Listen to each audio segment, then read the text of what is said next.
iPhone 13 Pro widescreen issue.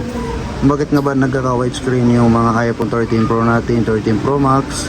Sa kasamang palad, pati na po yung 14 series kasama na rin po. So, ang cost lang po niya is update, tapos yung sa charger po, yun yung sa base encounter po na cellphone repair.tv. So, re-repair po natin to na hindi papalitan ng LCD. So guys, ang unit na to is malayo pinanggalingan. Saan to galing? Sa Masbate pa, no? Pina-deliver dito ni Madam sa pinsan niya.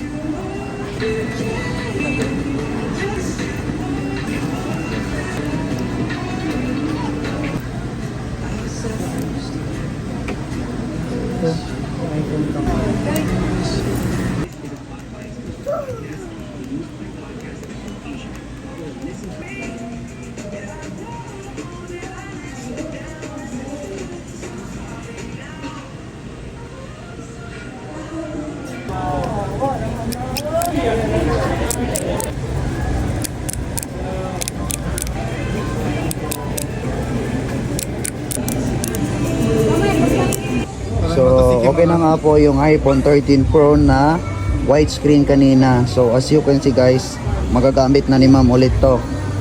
So, shoutout po sa mga taga Masbate. Pwede rin po kayong mag-file BC sa amin pag malayong lugar nyo, or pwede rin po lalamove if ever na gusto nyo pong umaga tinatamad po kayo pumunta dito sa shop. So, ang shop namin is Farmers Plaza Mall, Cubao, Quezon City, Key 16 ang stall number po namin.